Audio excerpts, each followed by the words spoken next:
नमस्कार दोस्तों, यह है ज्ञानधारा चैनल। आइए हम लोग आगे बढ़ते हैं और आज देखते हैं यूपी टीजीटी 2004 का पेपर और उसके अंतर्गत हम लोग केवल और केवल भूगोल विषय से संबंधित प्रश्नों को देखेंगे। तो कुल मिलाकर 63 प्रश्नों के बारे में हम लोग देखेंगे। ये प्रश्न अत्यंत सरल होते हैं, लेकिन एक बार देखने से परीक्षा का पैटर्न और किस प्रकार से प्रश्न पूछे जाते हैं उसका एक अंदाजा मिल जाता है। हमने आपको बताया था कि बहुविकल्पीय प्रश्न आपको कैसे सॉल्व करने हैं। तो जो चारों विकल्प दिए हुए हैं उनके बारे में आपको सोचना है और उनके लिए क्या प्रश्न हो सकता है, ये संभावित प्रश्न पूछा जा सकता है, उसको आपको मानसिक तौर पे तैयार करना है।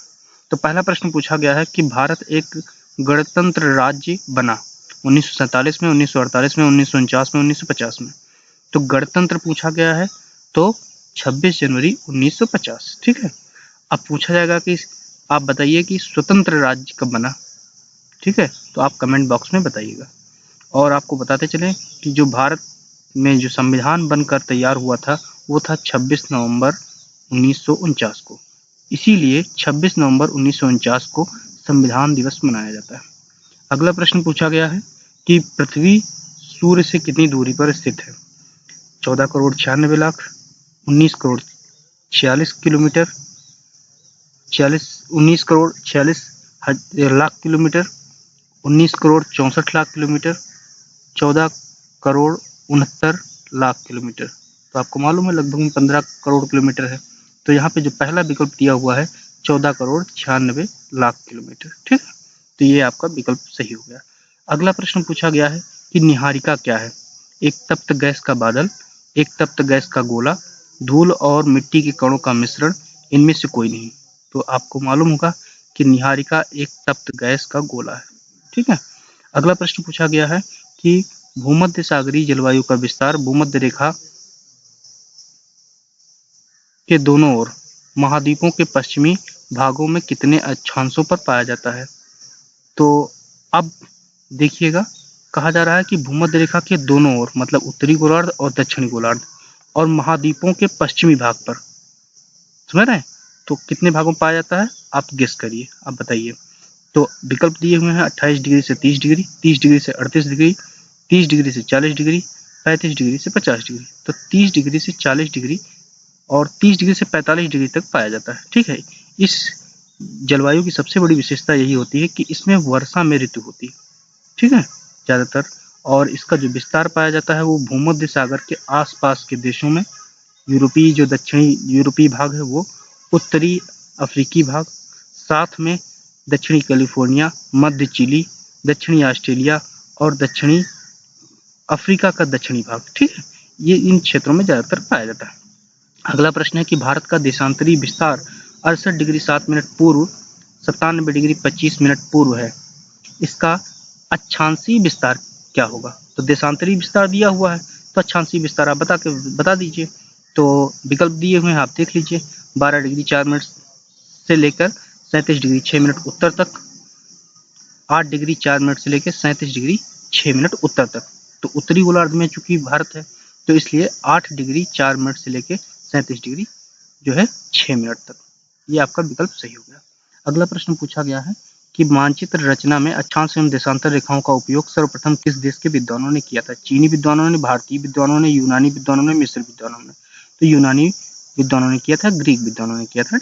अगला प्रश्न पूछा गया, निम्नलिखित में से कौन सी शैल भूपटल की प्राचीनतम शैल है। अवसादी, आग्नेय, रूपांतरित या कोई नहीं। तो आग्नेय शैल जो है सबसे प्राचीन शैल है।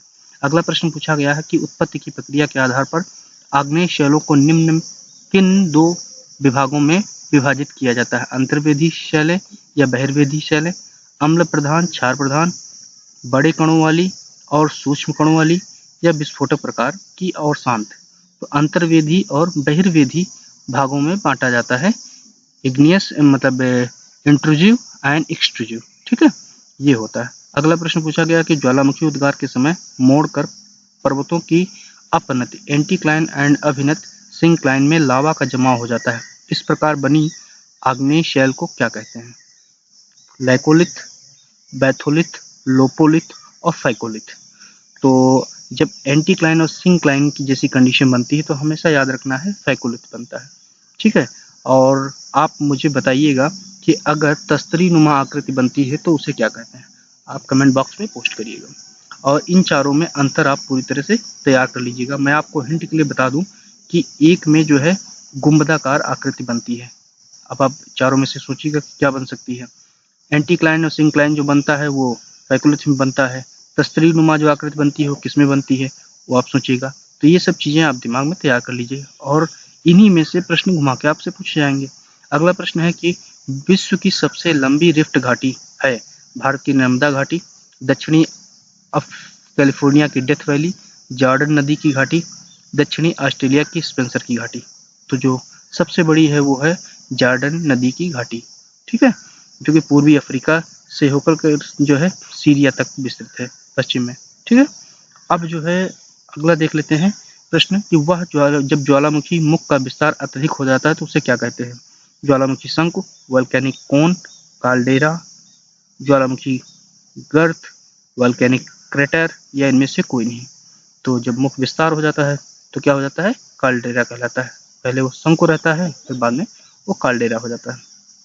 फिर उसके बाद जो है भूकंप का सर्वाधिक प्रभाव होता है कहाँ पे, अधिकेंद्र पे मतलब एपिसेंटर पे, उद्गम केंद्र पे, फोकस पे, केंद्र पे, सेंटर में या उपरोक्त सभी पे।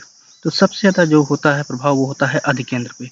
अब अधिकेंद्र कौन सा बिंदु होता है, भूकंप मूल के ठीक ऊपर सबसे लंबवत स्थान जो है जहां पर सबसे पहले भूकंपीय तरंगे का पता चलता है वो अधिकेंद्र कहलाता है, ठीक है।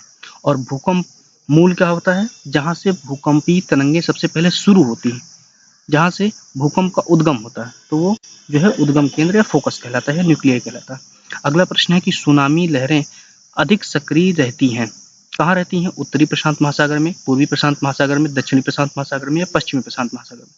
तो आपको मालूम होगा कि पश्चिमी प्रशांत महासागर में सुनामी लहरें ज्यादातर क्या होती हैं, वो सक्रिय रहती हैं, क्योंकि भूकंपों का जो प्रभाव से जो सागरीय तरंगे उत्पन्न होती हैं उन्हें जो है क्या कहते हैं, सुनामी कहते हैं। और काफी ऊंची और तीव्र गति वाली ये लहरें होती हैं, ठीक है।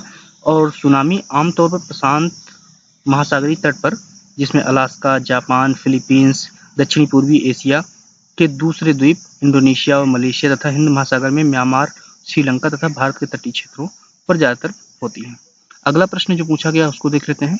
अगला प्रश्न पूछा गया कि भंजन शैटरिंग की प्रक्रिया में चट्टानों के विघटन होने लगता है तथा चट्टानें टूटकर बिखरने लगती हैं, छोटे छोटे टुकड़ों में, बड़े बड़े टुकड़ों में, उपरोक्त दोनों से या कोई नहीं। तो शैटरिंग के द्वारा क्या होता है, छोटे छोटे टुकड़ों में चट्टानें जो है क्या होती है, विघटित होने लगती है। तो मरुस्थलीय भागों में आर्द्रता की कमी के कारण दैनिक तापांतर अधिक होता है, समझ रहे हैं। तो इस कारण से बड़े बड़े चट्टानें जो होती हैं टूट कर अधिक हो जाती हैं और बाद में जो है वो छोटे छोटे टुकड़ों में उनका निर्माण हो जाता है। अगला प्रश्न है कि ऑक्सीडेशन की क्रिया से निम्नलिखित में से किस प्रकार की चट्टानें अपघटित होती हैं, सिलिका युक्त, लौह युक्त या चूना युक्त। तो लौह युक्त जो चट्टानें होती हैं वो उनमें जो है वो विघटित हो जाती है ऑक्सीडेशन की प्रक्रिया द्वारा। अगला प्रश्न पूछा गया कि विस्तृत रेगिस्तानी क्षेत्रों में कठोर चट्टान के सामान्य सतह के उठे हुए टीले क्या कहलाते हैं। तो ऑप्शंस दिए हुए हैं, छत्रक शिला या मशरूम रॉक, द्विभाव गिरी, इंसलबर्ग, ज्यूगन या अडंग। तो जो ऊंचे टीले होते हैं रेगिस्तानी क्षेत्रों में तो वो जो है क्या कहलाते हैं, इंसलबर्ग कहलाते हैं। अगला प्रश्न है जब पर्वतीय भाग से कई घाटी हिमनद के नीचे उतरकर पर्वत के आधार या तली पर फुट पर एक दूसरे से मिल जाते हैं तो उस विस्तृत हिमनद को क्या कहते हैं। ऑप्शन दिए हुए हैं, महाद्वीपीय हिमनद, कॉन्टिनेंटल ग्लेशियर, पर्वत या घाटी हिमनद, माउंटेन और वैली ग्लेशियर, गिरिपद हिमनद, पिडमंट ग्लेशियर या हिमटोपी ग्लेशियर कैप। तो ये जो भी होते हैं वो गिरिपदी हिमनद कहलाते हैं या पिडमंट ग्लेशियर कहलाते हैं, ठीक है। ऑप्शन नंबर 3 आपका ये सही हो जाएगा। अब अगला प्रश्न देख लेते हैं कि आल्प्स पर्वत के उत्तरी ढाल के सहारे स्विट्जरलैंड में बहने वाली जो स्थानीय पवन होती है उसको क्या कहते हैं। ये आपका प्रश्न पूछा गया, ये पहले मैं आपको बता भी चुका हूँ, आप अंदाजा लगाइएगा। तो उसको कहते हैं फान, ठीक है। अगला प्रश्न जो पूछा गया है उसको देख लेते हैं कि लघु हिमालय में स्थित दर्रे का नाम क्या है। तो लघु हिमालय में बुर्जिल, जोजिला, बारामूला या सिपकिला। तो बारामूला जो है वो लघु हिमालय में या मिडिल हिमालय में पाया जाता है, ठीक है। अगला प्रश्न जो पूछा गया है देख लेते हैं कि अतिरूपांतरण इंटेंस मेटामॉर्फिज्म वह क्रिया है जिसमें अवसादी चट्टानों का अत्यधिक रूपांतरण हो जाता है, आग्नेय शैलों का अत्यधिक रूपांतरण हो जाता है, रूपांतरित शैलों का भी रूपांतरण हो जाता है, उपरोक्त में से कोई नहीं। तो रूपांतरित शैलों का भी रूपांतरण हो जाता है इस प्रक्रिया में, इंटेंस मेटामॉर्फिज्म में। ठीक है। अगला प्रश्न पूछा गया है वायुमंडल से कि भूमध्य रेखा पर ट्रोपोपॉज की जो ऊंचाई होती है वो कितनी होती है? 17 से 18 किलोमीटर, 17 से 21 किलोमीटर, 17 से 25 किलोमीटर, 17 से 29 किलोमीटर। तो 17 से 18 किलोमीटर ऊंचाई होती है ज़्यादा, क्योंकि यहाँ पर जो है इंटेंस कन्वेक्शनल करंट्स पाई जाती हैं। ठीक है। तो अगला प्रश्न जो पूछा गया उसको देख लेते हैं। तो और आपको एक प्रश्न मैं आपसे बना के पूछ ले रहा हूँ कि भाई अगर भूमध्य रेखीय क्षेत्रों में ये 17 से 18 किलोमीटर तक जो है इसका जो भूमध्य क्या कहते हैं जो ट्रोपोपॉज है पाया जाता है, तो यही जो ट्रोपोपॉज है क्षोभ सीमा है वो ध्रुवों पर इनकी ऊंचाई कितनी होती है? आप कमेंट बॉक्स में पोस्ट करके बताइएगा। अगला प्रश्न है कि ठोस स्थलीय धरातल में ऊष्मा संचार का एकमात्र साधन निम्नलिखित में से कौन सा है? चालन, कंडक्शन, अभिवहन, एडवेक्शन, संवहन, कन्वेक्शन, विकिरण, रेडिएशन।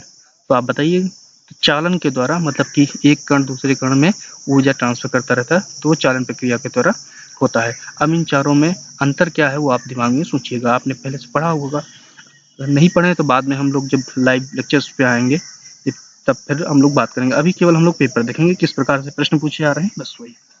अगला प्रश्न है कि डोल्ट्रम की स्थिति निम्न में से किस वायु दाब की पेटी में है जिसकी उत्पत्ति तापीय कारणों से होती है? उच्च ध्रुवीय उच्च दाब पेटी, उपध्रुवीय निम्न दाब पेटी, अगला जो है विकल्प उपोष्णकटिबंधीय उच्च दाब पेटी, या भूमध्य रेखीय निम्न दाब पेटी। तो यहाँ पे बहुत ध्यान से देखना पड़ना है कि डोल्ट्रम कहाँ पाया जाता है। डोल्ट्रम ज़्यादातर भूमध्य रेखीय क्षेत्रों में है और कह रहा है कि तापीय कारणों से होती है, तो थर्मल की वजह से और डोल्ट्रम दो ये पकड़ लेना है आपको, दो। तो ये होता है कहाँ पे? भूमध्य रेखीय क्षेत्रों में। ये आपका 4 नंबर विकल्प सही हो गया। अगला प्रश्न है कि निम्न में से कौन सा स्थानीय पवन शुष्क तथा ठंडी का उदाहरण है? फान, सांता आना, हरमट्टन, ब्लिजार्ड। ठीक है। तो जो ब्लिजार्ड है वो क्या है? वो dry and cold local wind है। ठीक है। तो ये आपका जो बहती है वो अमेरिका और रूस के साइबेरियाई क्षेत्रों में प्रवाहित होती है। इसी तरह से हरमट्टन जो है जिसे डॉक्टर हवा कहा जाता है वो अति गर्म, शुष्क और धूल भरी होती है, जो कि जो है गिनी के तट के पास प्रवाहित होती है। इसी तरह से फान जो है वो शुष्क और गर्म होती है, आल्प्स पर्वत के क्षेत्रों में प्रवाहित होती है। सांता आना जो है गर्म और शुष्क होती है, जो कि कैलिफोर्निया में प्रवाहित होती है। इसी तरह से अगला प्रश्न है कि सूची 1 को सूची 2 से मिलाना है। एक तरफ जलवायु प्रकार दिए हैं, दूसरी तरफ देश दिए हैं। विषुवत रेखीय प्रदेश दिया है, मानसूनी दिया है, भूमध्य सागरीय दिया है, भूमध्य सागरीय फिर उसके बाद उष्ण मरुस्थलीय है। तो आप आसानी से मिला सकते हैं इसको। जैसे दिया हुआ है कि भूमध्य रेखीय, तो सबसे पहले जब भूमध्य रेखीय की बात करेंगे तो भूमध्य रेखीय कहाँ पाया जाएगा? जावा। ये आप मिला दीजिएगा यहाँ पे। जावा का मतलब कि ये कहाँ पे? आपका इंडोनेशिया। ठीक है। अब उसके बाद कहा गया कि जो है आपका मानसूनी, तो मानसूनी जब आपको मिलाना है तो ये आपका श्रीलंका हो गया। ठीक है। फिर भूमध्य सागरीय कहा गया तो कौन सा हो जाएगा? साइप्रस हो जाएगा। उष्ण मरुस्थलीय हो जाएगा तो क्या हो जाएगा? नामीबिया हो जाएगा। मिला दिए तो कौन सा आपका विकल्प सही हो गया? ये 3 नंबर विकल्प सही हो गया। ठीक है। अगला प्रश्न पूछा गया कि वायु के एक नमूने में वास्तविक नमी की मात्रा संतृप्त मात्रा की उसी मात्रा में तथा उसी तापमान पर निहित आर्द्रता का प्रतिशत क्या कहलाता है? जब भी प्रतिशत की बात होती है तो क्या है? वो सापेक्ष आर्द्रता कहलाती है या रिलेटिव ह्यूमिडिटी कहलाती है। ठीक है। अगला प्रश्न पूछा गया है कि वायु दाब का एकाएक कम हो जाना किस प्रकार के मौसम का सूचक होता है? तो वायु दाब जब अचानक कम हो जाता है तो किस प्रकार का मौसम होता है? 4 विकल्प दिए हुए हैं। स्वच्छ मौसम रहता है, अत्यधिक ठंडा मौसम हो जाता है, या तीव्र वर्षा होती है, या तूफानी मौसम हो जाता है। तो जब भी जो एयर प्रेशर है अचानक कम होता है तो तूफानी मौसम हो जाता है। समझ रहे हैं? और अगला प्रश्न जो है उसको देख लेते हैं। तो इसके पहले इसमें एक प्रश्न और ऐड कर देते हैं कि जो समुद्री सतह है उस पर जो सामान्यतः वायु दाब होता है वो कितना होता है आपको बताना है। ठीक है।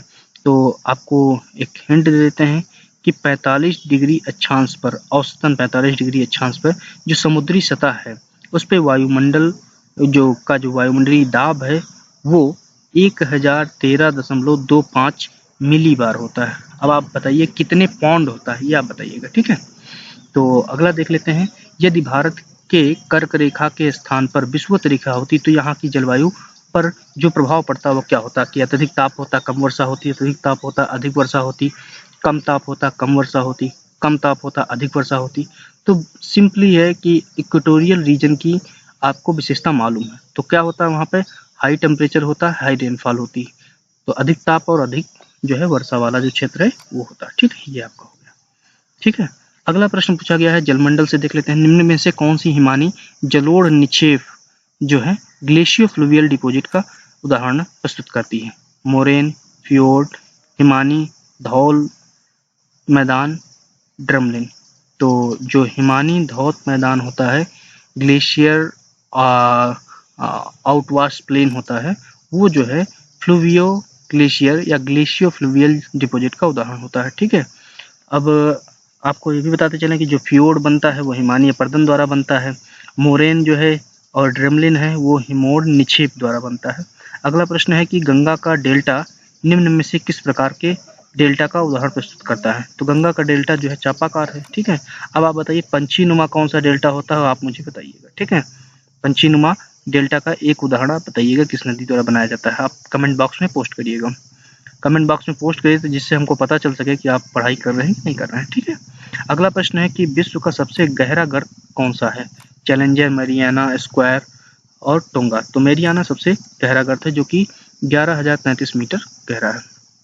अगला प्रश्न जो पूछा गया है वो है आपका, सामान्य रूप से महासागरीय सतह से जल का उच्चतम तापक्रम अंकित किया जाता है 12 बजे दोपहर में, या 1 बजे, या 3 बजे, या 2 बजे। तो दोपहर में 2 बजे जो है क्या होता है कि जल का अपराह्न कहा जा रहा है, यहाँ पे अपराह्न और मध्याह्न ध्यान रखना। ठीक है, पूर्वाह्न, अपराह्न, मध्याह्न। तो 2 बजे जो है अपराह्न में सामान्य रूप से महासागरीय सतह से जल का जो है उच्चतम तापक्रम अंकित किया जाता है। अगला प्रश्न जो है हम लोग देख लेते हैं कि निम्नलिखित में से किस नदी द्वारा पक्षीपाद डेल्टा का निर्माण किया था? देखो पूछ लिया गया ना, जैसे हमने पूछा था, तो मिसिसिपी नदी द्वारा जो कि अमेरिका में है उसके द्वारा जो है पक्षीपाद ये जो है डेल्टा का निर्माण किया जाता है। अगला प्रश्न है कि हिंद महासागर का सबसे बड़ा द्वीप कौन सा है? Maldives, Lakshadweep, Madagascar, Sumatra. तो मेडागास्कर जो है हिंद महासागर का सबसे बड़ा द्वीप है। ठीक है, और आपको बताते चले उसके बाद जो सुमात्रा है, सुमात्रा का जो क्षेत्रफल है वो 473 वर्ग किलोमीटर और मेडागास्कर का 590 वर्ग किलोमीटर है। ठीक है, अगला प्रश्न जो है हम लोग देख लेते हैं कौन सा है कि, और ये भी ध्यान रखना है कि हिंद महासागर में ये जो 4 विकल्प दिए हो उनमें जो है मेडागास्कर सबसे ज्यादा बड़ा द्वीप है, लेकिन हिंद महासागर में बोर्नियो जो द्वीप है वो सबसे बड़ा द्वीप है, जिस पर जो बोर्नियो द्वीप समूह उस पर 3 देशों का अधिकार है, ब्रुनोई, बोर्नियो और मलेशिया। और बोर्नियो जो पड़ता है वो इंडोनेशिया का पार्ट है, ये आपको ध्यान रखना। आप मैप पे एक बार ध्यान से देखिएगा। जैवमंडल से जो प्रश्न पूछे गए उनको देख लेते हैं। एक तरफ वन्य जीव अभ्यारण्य दिए हुए हैं, दूसरी तरफ राज्य दिए हुए हैं। नम्मा दफा इस तरफ ढूंढिएगा कहाँ पे होगा, अरुणाचल प्रदेश में। पेरियार केरल में। बांदीपुर कहाँ पे होगा, कर्नाटक में, मिला दीजिएगा। केबुल लामजाओ कहाँ पे है, मणिपुर में, जो कि पहला भारत का तैरता हुआ क्या है, वन अभ्यारण्य है। ठीक है, ये आप मिला दीजिएगा आसानी से। अगला प्रश्न पूछा गया कि भारत में चंदन की लकड़ी का सर्वाधिक कहाँ पाए जाते हैं? असम की पहाड़ियों में, उसके बाद शिवालिक की पहाड़ियों में, नीलगिरी की पहाड़ियों में, सतपुरा की पहाड़ियों में। तो चंदन का सबसे ज्यादा उत्पादन कहाँ पे होता है? ज्यादातर आपका कर्नाटक और तमिलनाडु क्षेत्र में होता है, तो वहां पे नीलगिरी की पहाड़ियों में होगा। ठीक है, अगला प्रश्न पूछा जाता है मानव भूगोल से कि पठारों में व्यक्तियों का प्रमुख व्यवसाय क्या है? कृषि है, पशुपालन है, मत्स्य पालन है या खनन है? तो ज्यादातर पशुपालन होता है। ठीक है, अगला प्रश्न पूछा गया कि विषुवत रेखीय पेटी में दक्षिणी थाईलैंड एवं मलाया के पहाड़ियों में किस जाति के लोग रहते हैं? शेमांग, शकाई, सेमोयेट्स, चकची जनजाति। तो जो है आपका होता है सेमांग, सबसे ज्यादा पाए जाते हैं। अब ये ध्यान रखना कि जैसे ये चारों पूछे गए तो इसमें से सकाई कहाँ पाया जाता है, चुकची कहाँ पाया जाता है, सेमोयट्स कहाँ पाए जाते हैं, ये आपको तुरंत याद कर लेना है। ठीक है, तो सेमोयट्स और चुकची जो पाए जाते हैं एशियाई टुंड्रा प्रदेशों में पाए जाते हैं, सकाई मलाया के घने प्रदेशों में पाए जाते हैं, और शेमांग जो है थाईलैंड और मलेशिया के पहाड़ियों में पाए जाते हैं। अगला प्रश्न है कि मंगोल प्रजाति की जन्मभूमि कौन सी है? भारत, चीन, इंडोनेशिया, मध्य पश्चिमी